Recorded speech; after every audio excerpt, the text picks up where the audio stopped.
하나님의 은혜 평강이 우리 가운데 임하시기를 축원합니다. 아멘. 1년 중에 제일 짧은 달인 2월이 활짝 열렸는데 오늘이 벌써 6일입니다. 입춘이 지난 날씨지만 아직은 겨울입니다. 옛말에도 입춘에 장독대가 깨진다 그런 속담이 있는 것처럼 입춘 추위가 매서운데 이번 주간은 좀 더 풀리면서 평년 기온을 회복한다고 합니다. 겨울이 오면 봄이 머지 않으리라는 어느 시인의 글귀를 떠올리면서 조용히 견디며 봄을 기다려 봅니다. 설 연휴는 보람 있고 재밌게 지내셨습니까? 어떤 사람들은 나이 먹기 싫어 떡국을 안 먹는다고. 떡국 안 먹는다가 나이 안 먹습니까?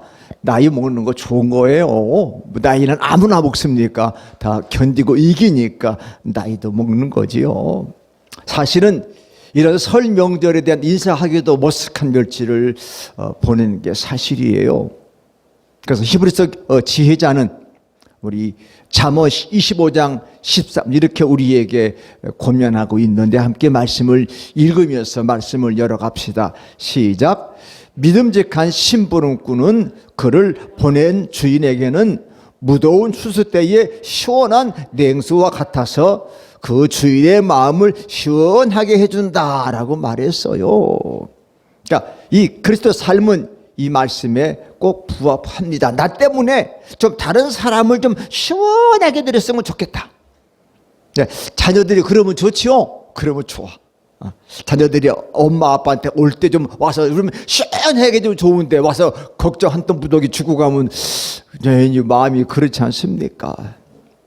오늘 본문 12절은 이렇게 기록되어 있는데 함께 읽습니다. 시작. 사도들의 손을 통하여 민간의 표적과 기사가 많이 일어나매라는 말로 오늘 본문이 시작돼요. 이 증언은 예수님의 사도들, 제자들이 민간의 백성들 가운데 영향을 끼치고 있었다. 그런 표현이 영향을 끼친다. 이 영향이란 단어는 어떤 사물의 효과나 작용이 다른 것에 미치는 일을 말합니다.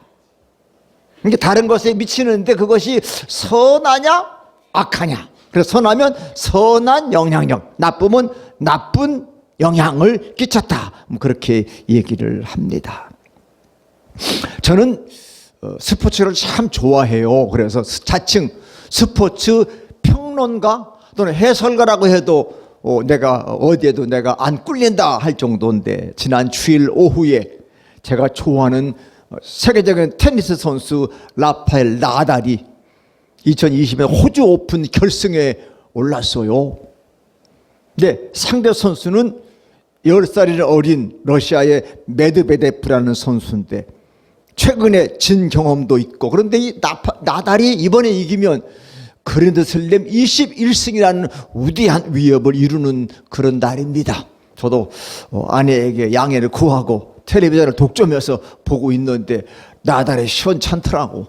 1세트도 치고 2세트도 다 이긴 게임을 쳤어. 그러길래 에이 졌다. 10살 어린애한테 치고 이미 21승이나 그랜드슬램은 부담이 되는가 보다. 다른 거 봅시다. 다른 거 보시오.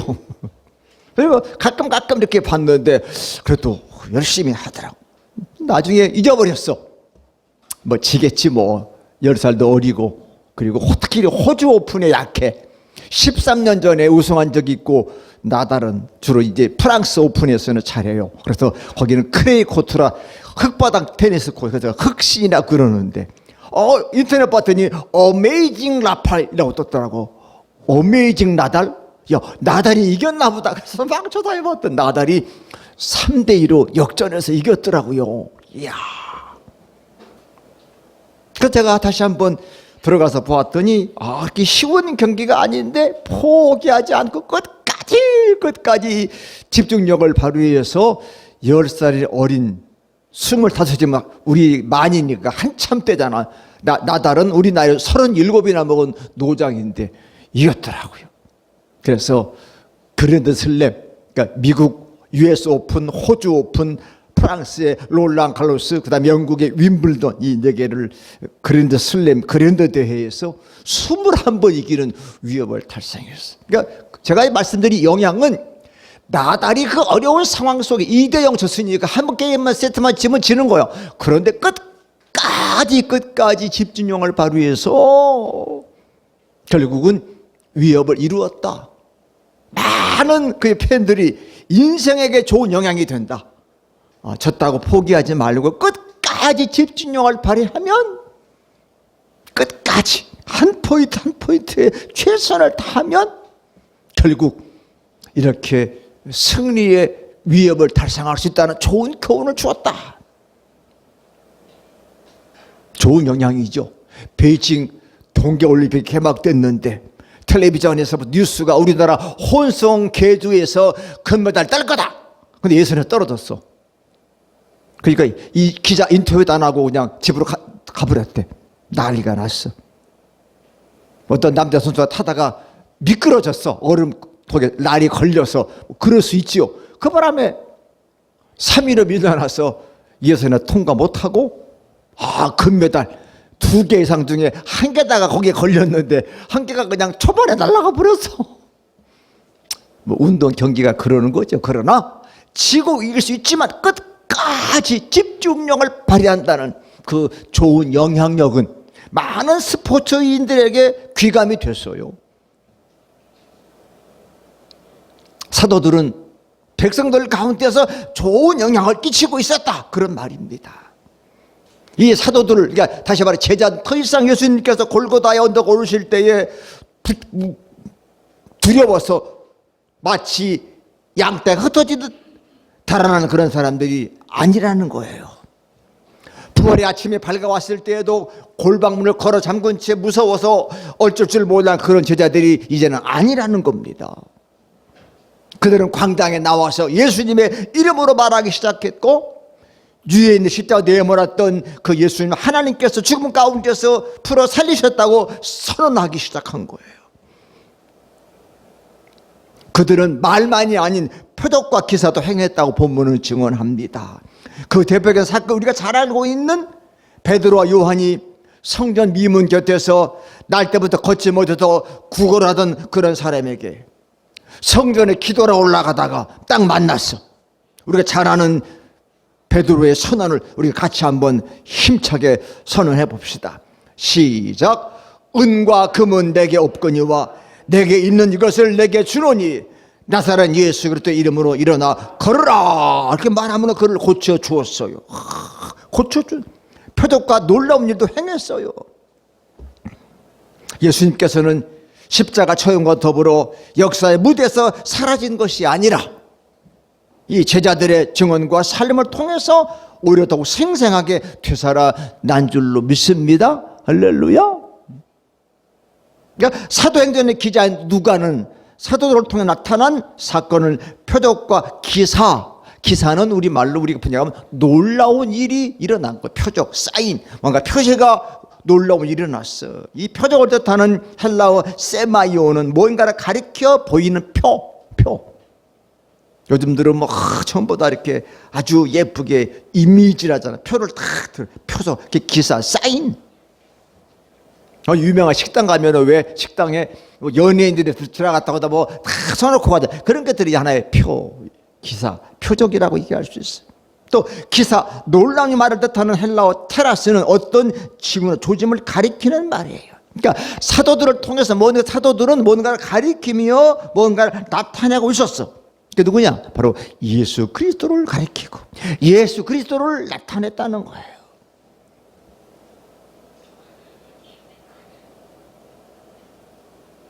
옛말을 빌려 말하자면 예수님이 달이라면 기적은 달을 가리키는 손가락이라고 말할 수 있어요. 그러니까 기적이 중요해요? 달이 중요해요? 손가락이 중요해요? 달이 중요하잖아. 그러니까 예수님이 중요한데 많은 사람들은 그 기적, 손가락을 바라보고 있다. 강력한 힘, 우리 성경은 권능이라고 말하는데 영어로 쉽게 파워예요. 파워, 힘. 요즘 모든 자동차들 아무리 커도 여자들이 운전 잘해. 왜? 핸들이 파워 핸들이야. 그죠?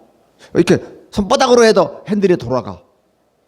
그 힘 있는 운전대를 만든 옛날 같으면 그냥 이렇게 돌아가는 핸들, 지금 핸들이 손바닥으로 돌아가. 얼마나 운전 기술이, 이 자동차를 만든 기술이 좋아졌다.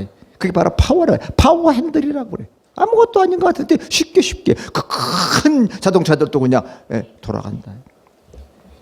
예수님께서 제자들에게 이렇게 선언하셨는데 사도행 1장 8절 말씀입니다. 함께 읽어봅니다. 시작. 오직 성령이 너에게 임하시면 너희가 권능을 받고 예루살렘과 온 유대와 사마리아 땅까지 이르러 내 증인이 되리라. 아멘. 바로 그 권능이 그들을 감싸고 성령이 임하면 그 능력이 큰 힘이 너희를 감싼다.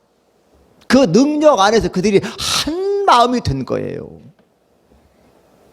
그러니까 사도들의 증언을 들은 사람도 마찬가지의 말씀을 들을 때 마음이 막 하나로 모이니까 모두들 솔로몬 행각에 다 모였어. 행각은 지붕과 기둥만 있는 곳이에요. 우리도 왜 경복궁에 가면 왜 지붕과 기둥만 있고 벽이 없는데 그게 거기 막 모였어. 거기서 제자들이 말씀을 전하고 거기서 병자들을 고쳤다, 그런 얘기예요. 너무 그 모임이 크니까 감히 그 모임에 가고 싶은데도 못 끼는 사람들이 있었어. 꼈다가는 괜히 찍힐까봐. 그러니까 성전 권위자들에게 미움을 사기 싫은 사람들은 마음은 가고 싶어도 못 갔다, 그렇게 성경을 증언하고 있어요. 왜? 바로 그 사람들이 사도들을 옥에 잡아두고 너 예수의 이름을 전하지 마, 전하기만 하면 옥에 가둘 거야, 뭐 신문도 하고 그랬던 사람들인데, 그래서 두려워서 함께 끼지 못했다. 그렇지만 사도들은 멈출 수가 없었다. 여러분, 가슴에 불이 붙으면 멈출 수가 없지요. 사도가 멈출 수가 없었어. 예수의 이름으로 힘있게 나가 증거했습니다. 예수님께서는 비탄한 이 땅의 상황 속에서도 그것을 회피하지 않고 받아들이시면서 이 세상에 새로운 힘으로 살아가자고 우리를 초청하십니다. 아까도 우리가 기도하면서 이 코로나의 이 오미크론 이 바이러스 가지고 참 정치인들이 뭐 어떻게 할까, 대선 앞두고 확진자들은 투표도 못할까 할까 복잡하게. 이제 유럽은 이미 마스크 다 벗어 던졌어. 왜? 오미크론 죽지 않잖냐. 안 죽는다. 그냥 독감같이 그냥 쉽게 옮기긴 하지만 별로 그렇게 큰 질환이 아니다. 그리고 다 벗어 던졌잖아.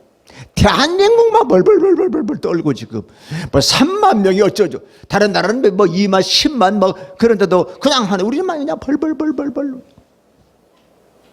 그거 가지고 자꾸 정치에 이용해 먹는 거야. 그러면 안 되죠. 괜히 소상공인들, 뭐 자영업자들 9시까지 배상 못한다, 6명 이상 모이지 말아라. 그건 잘못된 정책이에요. 그러니까 교회도 아직도 교회가 작년 한 해 동안 우리 교회를 떠난 사람이 40만 명이라는 거예요. 40만 명. 어마어마한 거예요.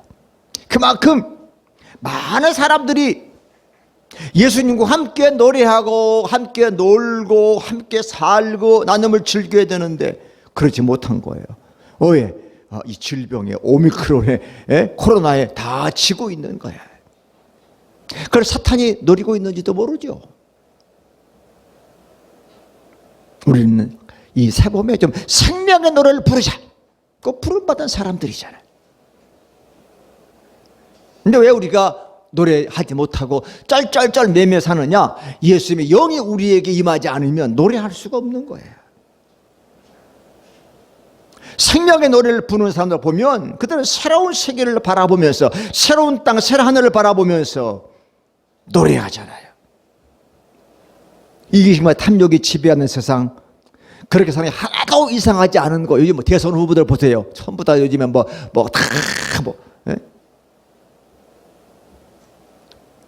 별로 마음에 들지 않는 후보들이다, 그렇잖아요. 전부 다 부인들의 문제가 나오고 뭐 그러니까. 세상이 그래. 하나도 이상할 게 없어. 이게 또 누가 죽어야 될 거야? 뭐 이럴 정도. 날 사고 나고 불나고 뭐 들여다보면 전부 다 이기심으로 탐욕으로 가득 찼어. 그냥 그런 세상에 나누고 섬기고 아끼고 생을 경축한 사람이 등장했어. 자, 12절 10절까지 말씀을 제가 요약했는데 보면 이런 말씀이 나옵니다. 시작. 마음을 같이하여 백성이 청송하더라. 믿고 주께로 나오는 자가 더 많으니. 이게 바로 그 당시 생명이 막 일렁이는 거. 이야, 마음을 같이 한 사람들이 생기고 백성들이 이야, 저 사람들 대단해, 최고야. 그리고 자꾸 믿는 사람이 더 많아져. 이 오늘 교회에 필요한 칭표인데 교회가 그러지 못하잖아. 마음이 쪼개지지. 백성들이 교회를 칭송합니까? 비난하지. 무슨 믿는 사람이 더 많아져 자꾸 줄어드는데. 그래서 하나님의 영이 이 시간 우리에게 참 요구된다. 그러니까 예수님께서도 요한복음 13장 35절 이렇게 말씀해주는, 다 같이 시작. 너희가 서로 사랑하면 이렇다 모든 사람이 너희가 내 제자인 줄을 알리라. 교인들끼리 믿는 사람이 서로 좀 사랑해라. 그래야 너희가 내 제자임을 세상 사람들이 알아. 오늘의 교회가 왜 세상 사람들의 이 추문거리가 됐어요? 교회가 하나 되지 못한 거야. 세상에 새로운 비전을 보여주지 못하는 거예요.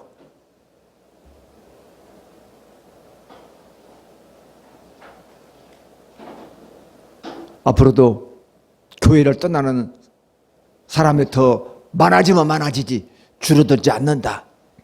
왜? 교회가 세상에 이런 비전을 보여주지 못하기 때문에 그렇다. 물론 코로나 영향도 적지 않은 게 사실이에요. 그러나 교회가 예수님의 노래, 생명의 노래가 아니라 세상의 노래, 욕망의 노래를 불렀기 때문에 벌어진 일이 아닐까, 저는 감히 그렇게 말해 봅니다. 그래서 저는 항상 근본, 본질을 다시 세워야 할 때다. 본질.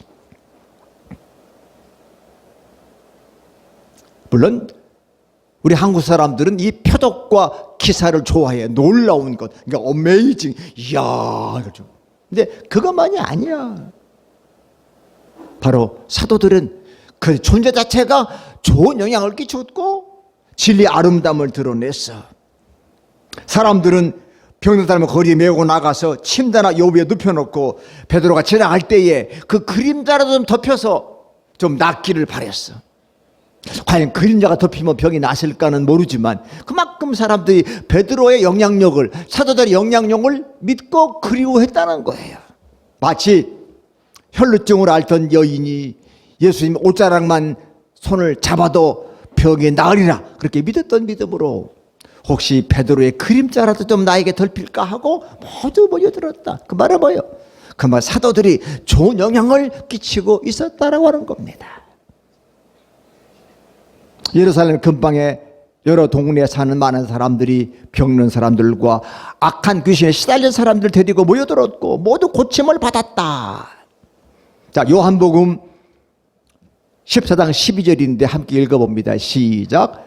내가 진실로 진실로 너에게 이르노니 나를 믿는 자는 내가 하는 일을 그도 할 것이요 또한 그보다 더 큰 일도 하리니 라는 말씀이 현실로 드러났잖아. 이야, 제자들이 병든 자를 고치고 귀신 들린 자를 다 치료하고 모두 고침을 받았다.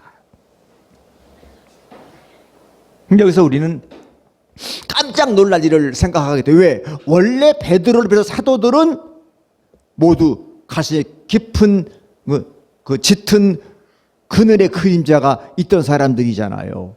왜? 예수님을 배신했던 쓰라는 기억이 있지 않습니까? 다 도망갔잖아.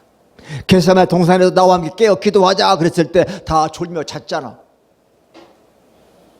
그래서 깊은 상처에 그들은 빠졌고, 예수님께서 성전 경계에 붙들려가 재판받아 갈 때에 베드로는 예수님을 모른다고 3번이나 부인했잖아요. 사랑하는 성도 여러분, 누구의 자기 인생에 이런 지고 싶은 기억이 있어. 여기 그 뭐 트라우마, 흑역사라 그럽니다. 그 기억은 우리의 어두운 그림자가 되어 우리 늘 괴롭힙니다. 잊을만 하면 나타나서 우리 발목을 잡곤 하지요. 따지고 보면 세상에 그런 그림자가 없는 사람은 하나도 없어요. 다 털면 먼지가 나는 거지요. 다 그런 그림자가 있어. 외면한다고 해도 사라지지도 않고, 다른 일에 몰두한다고 해서 그 그림자가 옅어지지도 않습니다. 하나, 우리 창조적인 삶을 살기 위해서 그 그림자 어떠한 형태로든 극복해내야 돼. 극복해야 돼. 우리 민족의 그런 극복 그거 잘했잖아요. 막 극복해내야 돼. 요즘도 베이징 올림픽의 중국의 관계 속에서 뭐 한복을 입었냐 어떠냐 뭐 하냐. 우리 옛날에 조선시대 4대부 4대 중국을 4대로 또 그런 민족이었잖아요. 또 그냥 우리 정치를 간섭했잖아요. 일본도 우리를 실제 36년 동안 우리를 속국고 삼아 우리 막 강점 지배도 했잖아요. 이런 모든 것들을 우리는 극복해내야 돼. 자주 대한민국 자주. 근데 그 트라우마, 흑역사, 그런 그림자는 자꾸 우리 삶을 가로막아. 다시 일어나려고 하는데, 새로운 삶 시작하려고 하는 자꾸 우리를 눌러. 그게 어두운 힘, 우린 마귀, 사단의 공략들이 있다 이 말이죠. 그래서 우리가 왜 자꾸 새봄을 기다립니까? 이 어두운 추웠던 겨울을 이겨내고 새봄, 보세요. 그 추운 겨울도 땅속에 있는 싹들은 싹이 나죠. 놀라워.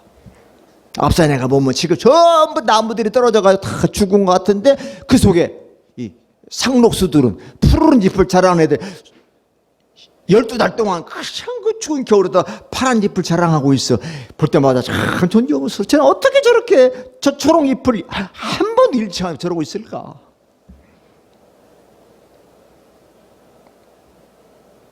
부끄러움, 죄책감, 자기 비하, 열등감, 원망, 시기심들을 다 누르고 우린 다시금 일어나야 돼. 근데 세상의 그림자, 이 나쁜 그림자는, 이 사탄은 자꾸 우리를 앞서가잖아요. 뭐 하려고 그러면 자꾸 그게 생각나. 근데 우리는 그 그림자를 쫓아내야 돼. 제가 옛날 설명드렸죠. 옛날 유명한 D.L. 무디 선생님이 성경을 공부하다가 십자가 들고 하나님 향해 나갔더니 그림자가 태양을 향해 나갔더니 그림자가 늘 내 뒤에 있더라.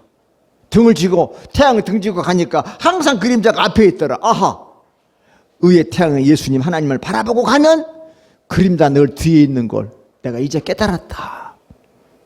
공부 많이 한 분이 아닌데 이렇게 썼어. 그렇죠? 얼마나 마음에 감동이 됩니까? 아하. 그림자가 늘 내 뒤를 따라오도록, 내 앞에서 깜짝거리지 않도록 나는 늘 태양을 보고 걸어가겠다 이 말이에요. 그러니까 그림자 지배로부터 벗어나는 거잖아요. 벗어나야 됩니다. 우리 옛날에 가난할 때 어머니 아버지들이 공부 못했잖아요. 가난해서 못 배웠잖아요. 지금 어떻게 해요? 자녀들을 길을 쓰고 넌 배워야 된다. 배워라 그죠? 그 가난과 그 무식의 그림자를 벗어나고 싶어서 우리 어머니 아버지들이 얼마나 고생해 이렇게 우리를 만들었습니까? 예수님께서는 용서하는 사랑과 무한한 신뢰를 통해서 베드로의 어두운 그림자를 하얀 그림자, 그늘이 없는 그림자를 하얀 그림자라 그러더라. 바꿔주셨어. 나는 너를 믿는다. 디베라 바다에 오셔서 요한의 아들 시몬아, 내가 나를 사랑하느냐 물으셨어. 사랑하느냐? 내가 사랑하고요 말고요. 그래, 그럼 내 어린 양을 먹여라. 그 말을 베드로 잊을 수가 없는 거지. 책망하지 않으시고, 베드로야 너 나 사랑하지? 야, 그럼 내가 주님 사랑하지요. 내 양을 먹여라.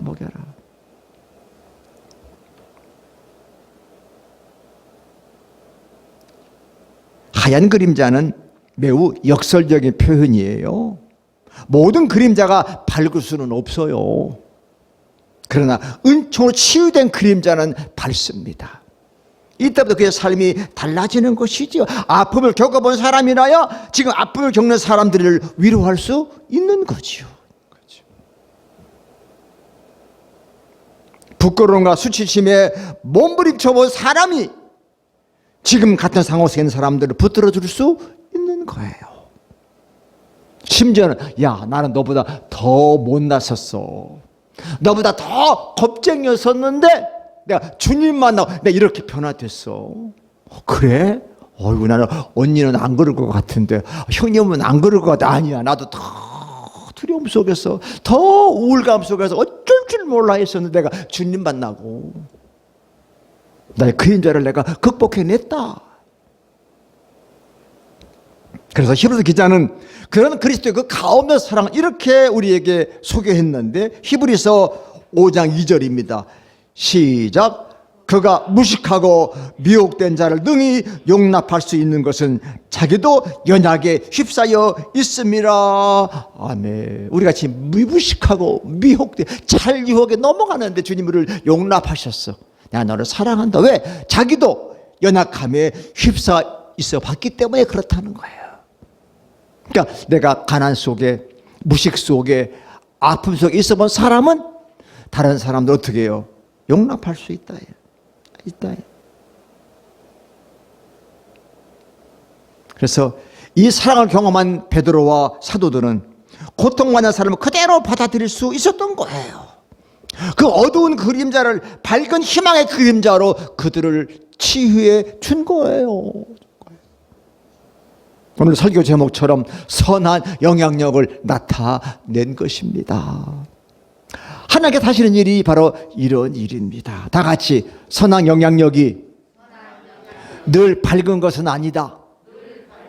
그 말이에요. 내가 좋은 일을 하는데 내 삶이 늘 기쁘기만 하지는 않잖아요. 나에게 박해도 오고 이상한 비난도 오고 이상한 오해도 받고 그러잖아요. 그렇죠?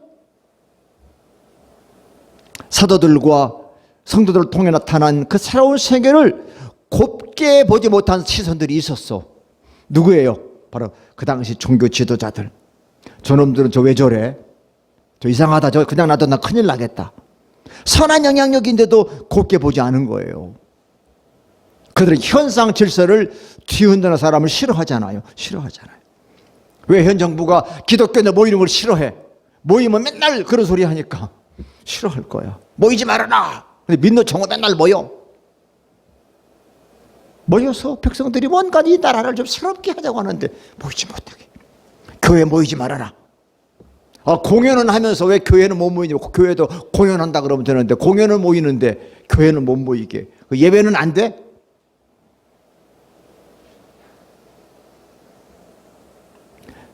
사람들 시선이 자꾸 사도들에게 쏠리고, 이 지도자들이 좀 안 듣고 싶은 이름, 예수, 가장 귀한 그 예수 이름 또 들리냐? 예수 이름 좀 안 들렸으면 좋겠는데, 그래, 예수 이름이 자꾸 들려. 보세요. 지금 이 땅에 예수 이름이 들리고 있습니까? 맨날 코로나만 들리고 있지. 맨날 오미크론만 들리지 예수의 이름이 들리지 않잖아요. 예수의 이름이 들려야 할 줄로 믿습니다. 예수의 이름이 들려야 돼.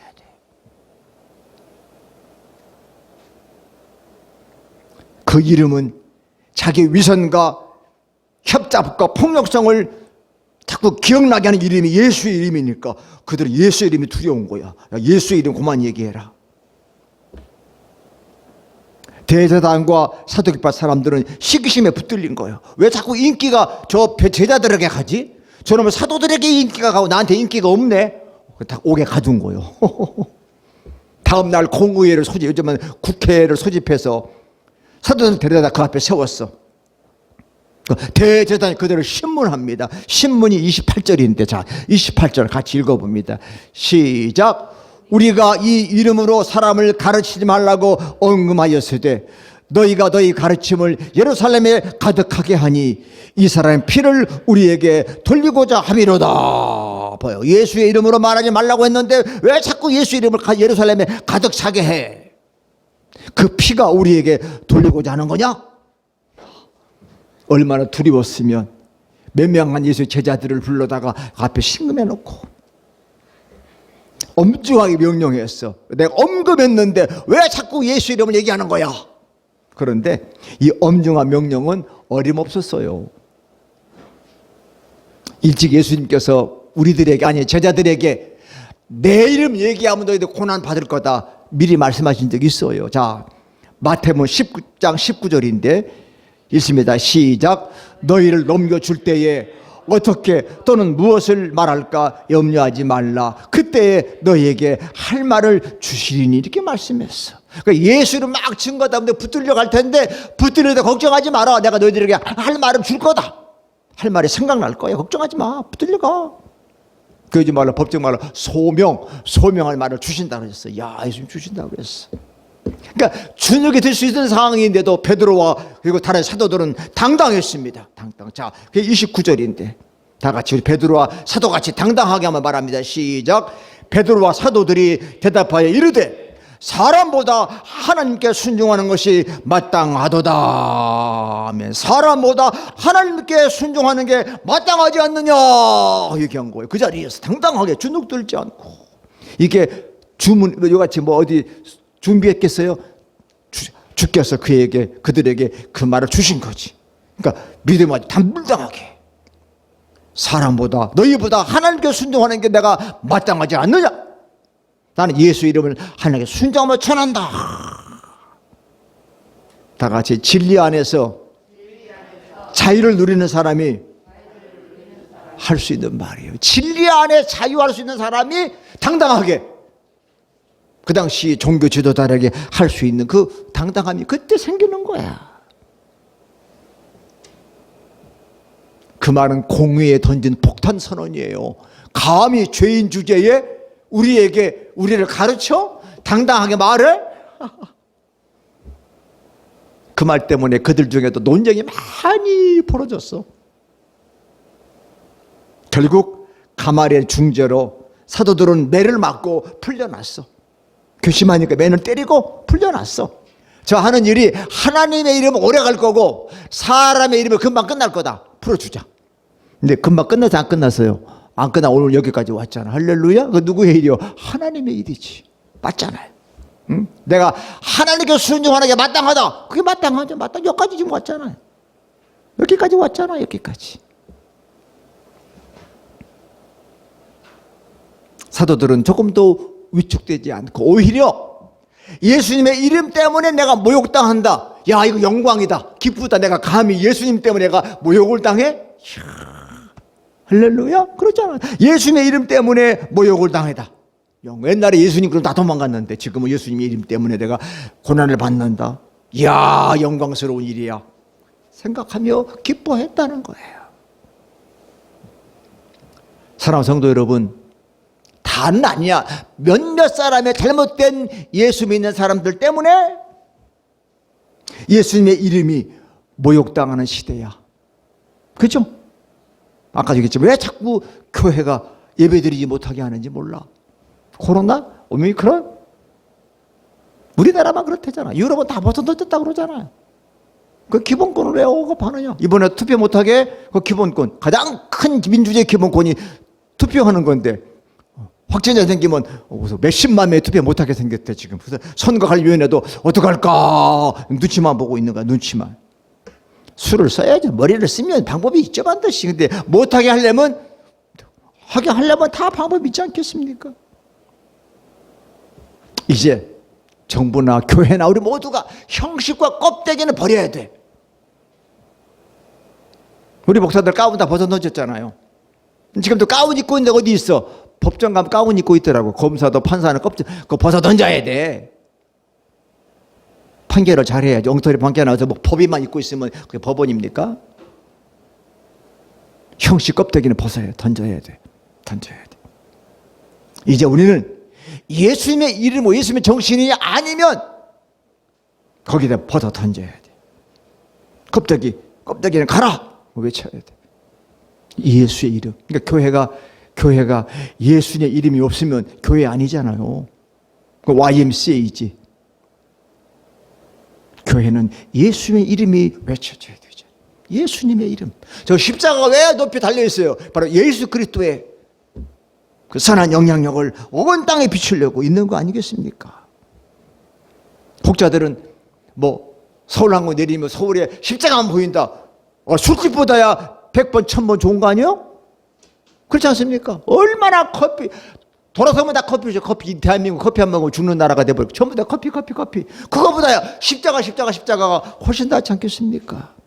지금은 오미크론도 이제 동네 병원으로 해서 할 수 있도록 한다며요. 얼마나 좋아. 잘 되면 병원 많으면 같이 하면 좋지 않겠어요? 늙으면 왜 시골 못 갑니까? 거긴 병원이 없어. 그러대잖아. 근데 교회는 있어요. 교회는 이런 놀라운 기쁨. 대한민국 산골짜 어디 가도 교회가 있더라. 제 친구는 몇 명 안 되는 섬에 거기서 이제 평생 섬에 목회하고 있는 친구도 있어. 그 교인들 사람 전부 다 모아야 섬 주민이 50명이야. 근데 교회는 40명이래. 할렐루야. 전부 다 교회 나오는 거지 뭐.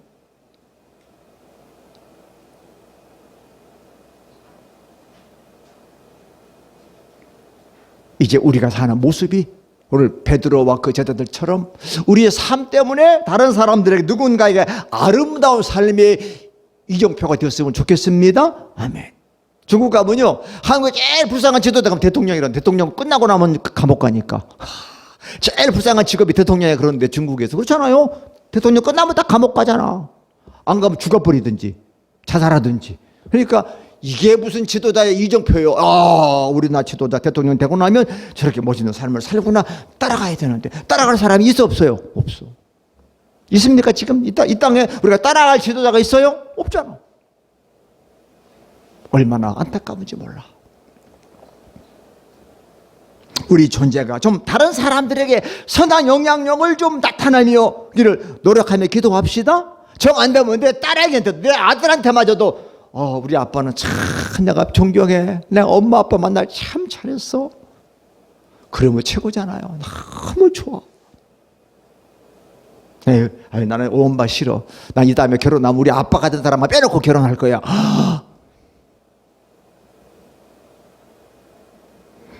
예수님과 동행할 때 반드시 이런 꿈들이 이루어질 줄로 믿습니다. 그래서 아까 내가 여러분 설교 전에 찬양 성공하는 것도 보통 일이 아니야 하면서 뭘 부를까 못해. 예수 가장 귀한 그 이름. 솔직히 반성하면 내가 일주일 살면서 얼마나 예수님의 그 이름을 귀하게 여기며 가슴에 품고 그리고 살았을까. 맨날 돈 건강 뭐 코로나 그러고 살았지. 예수님 생각만 하면 기분이 좋아요. 생각만 하면 내가 살맛이 생각만 하면 다른 사람에게 좋은 영향을 끼칠 것 같아요 하면서 예수에 붙어 있었을까? 없었을까? 이번 한 주간 우리 예수님의 이름을 선포해 치료를 선포하면서 다른 사람 선한 영향을 나타내도록 여러분 도와줄 줄로 믿습니다. 누가? 하나님 우리 아버지의 은혜와 사랑이. 아멘. 기도합시다. 하나님, 우리가 못난 바보같이 그저 건강에 돈에 쩔쩔쩔 매면서 죽을까 봐 무서워서 이 코로나에 벌벌벌 떨면서 지내오는 동안 교회가 예수님의 이름을 잃어버렸습니다. 교회가 이 땅에 선한 영향을 잃어버렸습니다. 그저 내 살기에 급급해서, 내 발등에 떨어진 불끄기에 급급해서 내 옆에 있는 내 이웃에게, 내 지인에게, 심지어 내 가족에게마저도 좋은 영향을 끼치지 못하고 살았던 사실들을 솔직히 반성하고 회개합니다. 그 옛날 겁쟁이였던 예수님의 제자들이 성령 받고 변화되어 주님의 사랑 때문에 나가서 예수의 이름을 선포하며 모든 질병을 치료하고 그들에게 새로운 삶을 소개하며 나아갔던 것처럼 오늘 한국 교회가, 아니 우리들이 예수의 이름으로 충만해서 우리 이웃들에게 좋은 영향 끼치는 한 주간 되기를 원합니다. 새 봄이 오면 그 봄의 기운이 온 대지에 영향 끼쳐서 대지가 파릇파릇 싹이 돋아나듯이 이 땅에 예수 그리스도의 푸른 계절이 다시 돌아오도록 오 성령님이여 강하게 역사하여 주옵소서. 예수님 귀하신 이름으로 간절히 기도합니다. 아멘.